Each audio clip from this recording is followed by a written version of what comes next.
자, 전략 적용 내용을 한번 살펴보도록 할게요. 자, 첫 번째가 불필요한 수로나 목적어가 한 개 더 있어서 틀린 경우. 자, 예문 살펴볼게요. 打倒你的遭遇不是挫折而是你面对挫折时的心态 자, 그래서 내용들 쭉 살펴보니까 打倒你的 打倒 쓰러뜨리는 거죠. 너를 쓰러뜨리는 것에 在于 어디에 있다. 不是 마찬가지로 아니다라고 하는 수로가 되는 거죠. 挫折 좌절 되겠죠. 而是 이다 你面对 여기서도 수로 되는 거고요. 你面对挫折时 네가 좌절을 직면했을 때의心态 마음의 자세 마음의 태도입니다 라고 하는 거죠. 자, 그래서 내용적으로 살펴봤더니 이상할 수밖에 없었죠. 당신을 무너뜨리는 것은요 좌절이 아니라에 달려있다 이렇게 가요. 앞서 봤었던 문장에서 우리가 발견했다시피 두 개의 수로를 가지고 있었잖아요. 이 문장에서는 굳이 두 개의 수로를 가질 필요가 없음에도 불구하고서 그리고 在于라고 하는 수로는 뒤에 또 다른 수로를 가질 수 없음에도 불구하고서 이렇게 갔죠. 자, 그러면 이 두 개의 수로 중에서 어떤 것을 남기고 어떤 것을 버려야 될까요?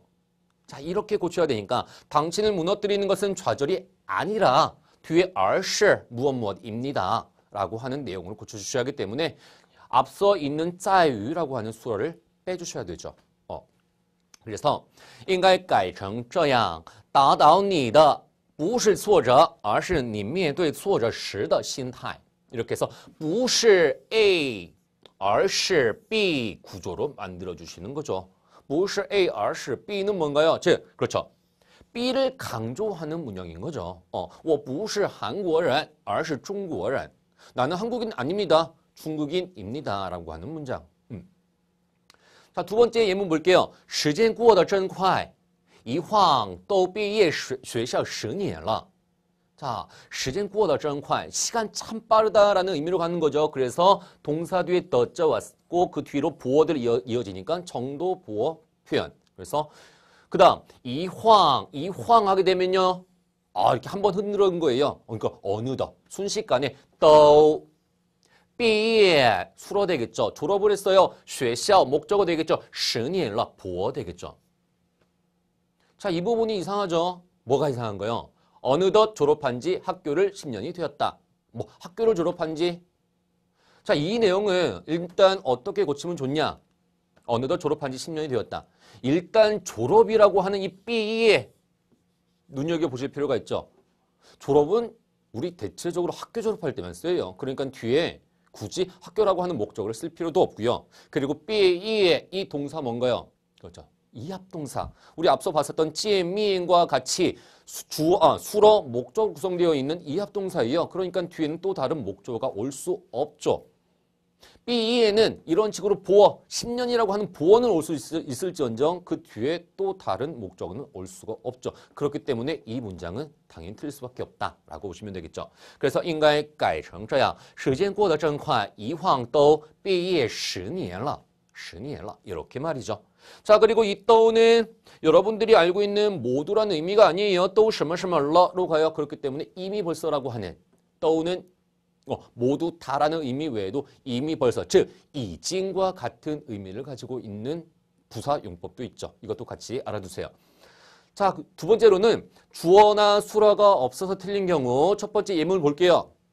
자, 设计部自己投票选出了部长负责设计部日常的管理工作 자, 设计部 주어 될 것이고요. 自己 부사어 投票 수로 选出 자, 이것도 수로네요. 그러니까 얘가 첫 번째 수로, 두 번째 수로 选出了部长 목적어. 그래서 설계부 스스로 투표를 해서요. 선출을 했습니다. 부장을. 자, 负责 책임집니다. 자, 뒷문장의 수로 될 것이고요. 设计部日常的 관용어 되겠죠. 그리고 管理工作 관리 업무를요. 그러니까 즉 설계부 일상의 관리 업무를 책임집니다라고 해요. 자, 그래서 예문을 해석을 봤더니 설계부는 뭐뭐 했고요. 설계부의 일상적인 관리 업무를 책임진다. 자, 왠지 문제될 게 없어 보이지만 누가요 대체?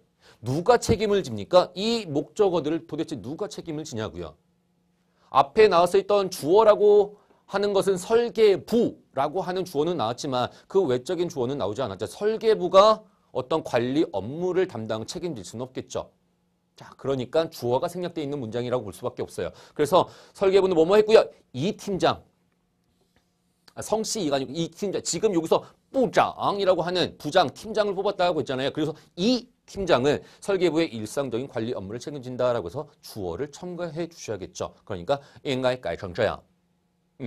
设计部自己投票选出了部长，这位部长 주어를 첨가해 주셔야겠죠. 这位部长负责设计部日常的管理工作. 이렇게 해서 이 부장이 이 업무를 담당하는 거죠. 책임지는 거죠. 자, 이렇게 고쳐주시면 되겠고요. 그 다음 두 번째 예문. 每天晚上7点到8点他和孩子们亲密接触的时间. 자, 앞에 내용들 쭉 가요. 每天晚上7点到8点. 자, 그러니까 매일 밤 7시부터 8시까지요. 그는 아이들과 친밀하게 접촉을 하는 거죠. 的时间. 해석을 해보니까 매일 저녁 무엇은 이 시간대는요. 그와 아이들이 친밀하게 어울리는 시간. 우로 끝나버리는 거예요. 그냥 지금 다 명사 성분, 주어하고 목적어만 구성되어 있는 문장이라는 거죠. 수라가 생략이 됐어요. 그래서 이 문장 그냥 맨 끝에 딱 이다라는 표현만 하나 넣어주시면 되겠죠. 그와 아이들이 친밀하게 어울리는 시간이다. 그리고서 이 이다에 해당하는 동사만 첨가해 주시면 돼요. 뭐? 당연히 是겠죠. 그래서 每天晚上7点到8点是他和孩子们亲密接触的时间. 이렇게 만들어서 수로만 첨가해 주시면 그냥 매끄러운 문장으로 만들어지는 거죠. 자, 세 번째, 주술목이 서로 문맥상 어울리지 않아서 틀린 경우라는 거죠. 따페이 관시를 잘 볼 필요가 있어요. 자, 李白的一生，李白的一生创作了许多举世传颂的浪漫主义诗篇. 자, 리바이라고 하는 사람, 중국의 아주 유명한 예전 고대 시인이죠. 이백이라고 해서 the一生, 리바이의 일생은요 추어되잖아요. 创作了, 그래서 수어되고요. 뒤에는 다 목적어가 되겠죠. 그러니까 许多 아주 많은 举世, 전 세계적으로 传颂, 사람들의 입을 거쳐서 막 칭송되는 浪漫主义, 낭만주의, 诗篇, 시를 창작했다라고 하죠. 자, 그러니까 굉장히 이상할 수밖에 없죠. 200의 일생은 무엇의 시를 창작했다. 어떤 시간, 일생이라고 하는 시간이 시를 창작할 수는 없죠. 200이 창작할 수는 있지만, 그러니까 이 문장은 200은 일생 동안 뭐뭐한 낭만주의 시를 창작했다라고 해서 주어를 100의 리바이의 이생이 아니라 리바이로만 고쳐주시면 되겠죠. 그래서 이 문장은요 굉장히 간단하게 고칠 수 있어요. 뭐? 이 더자 하나만 빼주시면 되죠. 그래서 李白一生创作了许多举世传颂的浪漫主义诗篇이라고 해서 리바이는 일생 동안이라고 해서 이 일생은 여기서는 이제 부사어 역할을 담당하게 되는 거죠. 자, 이런 식으로 앞에 주어와 그리고 수어 그리고 맨 끝에 목적어의 관계를 잘 매끄럽게 만들어 주시는 게 좋겠죠. 자, 두 번째 예문. 随着工业的日益发展大气污染日益恶化. 자, 随着 무엇에 따라서 工业的 공업의 日益发展. 공업이 나날이 발전함에 따라서 大气污染 대기 오염 되겠죠. 대기 오염은요. 日益 나날이 恶化 악화되었습니다. 라고 해서 자, 대기 오염이 나날이 악화되었다. 우리말로 했을 때는 왠지 문제가 안 되는 것처럼 느껴질 수는 있어요. 하지만 중국어 형태로 봤을 때는 굉장히 어색한 문장일 수밖에 없겠죠. 왜?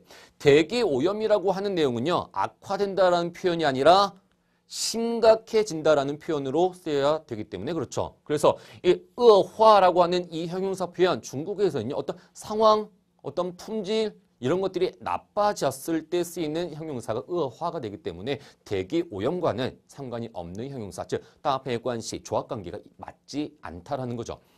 자, 그래서 이 내용을 심각해졌다라는 의미로 고쳐주면 되니까 改成这样才对. 随着工业的日益发展大气污染日益严重. 엄중하다, 심각하다라고 하는 이 내용 하나만 바꿔주시면 되겠죠. 자, 세 번째 예문. 世界是一个永远不停的运动、变化和转化的过程. 자, 눈에 딱 보이는 주어가 世界 되고요. 눈에 딱 보이는 수어가 是 되고요. 뒤에 나온 내용들은 다 목적어. 그리고 목적어를 쭉 봤더니 여기 문장 맨 끝에 더자 있으니까 이 앞으로 있는 건 다 관형어 되는 거고요. 그 뒤로 있는 건 바로 목적어 되는 거죠. 그러니까 딱 간단하게만 살펴보세요. 관형어는 일단 나중에 이런 수식성분 좀 나중에 보셔도 상관없어요. 世界是一个过程. 세계는 하나의 과정입니다. 라고 하는 말 자체가 안 된다라는 거죠. 세계는 하나의 하나의 과정이다. 이게 말이 안 된다라는 거죠. 세계가 과정일 수는 없죠. 그래서 어떻게 이렇게 세계 발전은요. 하나의 과정입니다. 라고 해서 자, 내용 또 살펴보니까 그래서 이렇게 고쳐주시면 돼요. 世界的发展 세계의 발전은 是입니다. 이거 하나의 영원히 不停的 멈추지 않고 운동 움직이는 거죠. 变化 변화하고요. 和 그리고 转化 전환하는 거 바뀌는 과정입니다. 라고 세계 발전과 과정이라고 하는 목적어를 같이 호응을 시켜주셔야 되겠죠. 자, 그 다음 네 번째는 수로가 전체 문맥에 어울리지 않아서 틀린 경우를 한번 살펴보도록 할게요. 자, 예문 보면 产品经理很顽强不肯事先接受同事们的意见. 자, 그래서 앞서 문장 살펴보니까 产品经理 주어 되겠죠. 제품을 담당하는 책임자는요. 很顽强. 자, 수로 될 것이고요. 不肯 부사어, 虚心 부사어, 接受 수로. 동시면의 이제 전체적으로 목적어 하겠죠. 그래서 제품 담당자는요. 완강합니다. 기꺼이 겸허하게 어떤 동료들의 의견을 받아들이려고 하지 않습니다. 라고 하는 표현이 돼요. 그래서 완강하다라는 표현이 이 문장에서 잘못됐다라고 볼 수밖에 없겠죠. 왜? 이 완강하다, 완치양 이 형용사는 어떤 사람의 성품을 나타낼 수 없는 형용사이기 때문에 그렇죠. 그러면 어떨 때 완치양이라고 하는 형용사를 쓰냐? 어떤 세력에 굴복하지 않으려는 그 강직함. 예를 들어서 우리 일제 강점기 시대에 일제 세력에 굴복하지 않고 맞서는 어떤 독립투사들의 그 완강함. 그때 쓰이는 형용사가 바로 완치양이 되는 거죠. 그러니까 이产品经理에게는 어울리지 않는 그런 형용사가 돼요. 자, 그러니까 뒤에 동료들의 의견을 받아들이지 않기 때문에 이 사람의 성격이 어떻다라고 얘기하는 거니까 고집스럽다 혹은 거만하다 등등등 이런 형용사를 쓸 수 있겠죠. 그래서 제품 담당 책임자는요. 거만해서 동료들의 의견을 겸허하게 받아들이려고 하지 않습니다. 라고 만들어주시면 되니까 产品经理很骄傲 骄傲라고 하는 거만하다라고 하는 형용사를 넣어주시는 게 좋겠죠. 그래서 不肯虚心接受同事们的意见 改成这样才对 이렇게 고쳐주셔야 비로소 맞습니다. 자, 이렇게 해서 전체적으로 고득점 비책일 주술목이 틀린 문장 고르기를 살펴봤었는데 어떠신가요? 예문을 통해서 그 어떤 관련 내용들과 살펴보니까 좀 더 이해가 되시죠? 하지만 그렇다고 해서 완벽하게 이해가 되지는 않았을 거라고 감히 생각을 해보네요. 그러면 다시 돌아가셔서 첫 부분부터 하나하나 내가 놓친 부분이 어디였을까 살펴볼 필요가 있겠죠.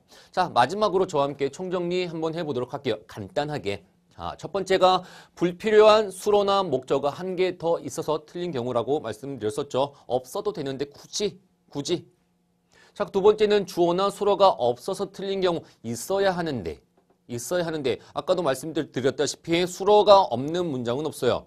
그래서 수로는 반드시 있어야 되고요. 주어는 거의 반반이라고 생각하시면 되겠죠. 앞서 나온 내용이라면 뒷문장에서는 거론이 안 돼서 생략된 경우가 있으니까 목적어는 없을 수 있으니까 그래서 주어나 수로가 없는 문장 잘 골라주시고 세 번째가 주술목 이 서로 문맥상 어울리지 않아서 어떤 호응관계를 이루지 않는 경우 를 잘 살펴주시면 되고요. 그리고 네 번째가 수로가 전체 문맥에 어울리지 않아서 틀린 경우를 잘 골라주시면 되겠죠. 그러기 위해서는 항상 주술목 주요 문장 성분을 표시하는 습관 잘 가지고 계시고 정확한 주어, 수로, 목적어를 골라주시면 좋겠죠. 그리고 그 내용들 토대로 해서 해석하는 습관도 좀 길러주시고요. 자, 이렇게 해서 저와 함께 했었던 첫 번째 1강 내용 함께 지금 이제 마무리가 될 건데 어떻게 정리 잘 되셨나 모르겠습니다. 자, 最后我们分享一下. 자, 제가 굉장히 좋아하는 두 개의 사자성어인데요. 한번 살펴볼까요? 学无止境, 学无止境. 자, 배움에는 우 없을 문자잖아요. 우 없습니다. 止境, 그 어떤 멈추는 경지가 없습니다. 즉, 배움에는 끝이 없다라고 하는 말이 되고요. 知足常乐, 知道 알다, 足 만족, 만족하다, 常 항상, 乐 快乐, 즐겁다. 그래서 만족을 알면 항상 즐겁다라고 하는 지족상락이라고 하죠. 자, 여러분도 같이 저와 함께 이 내용들 같이 分享하시면서 함께 누려보시면서 알고 계시면 좋지 않을까 싶어서 문장 요 강의 맨 끝에 한번 담아봤습니다. 자, 이렇게 해서 1강 내용 마무리 짓도록 하죠. 今天我们学习到这儿，大家辛苦了，咱们下回再见。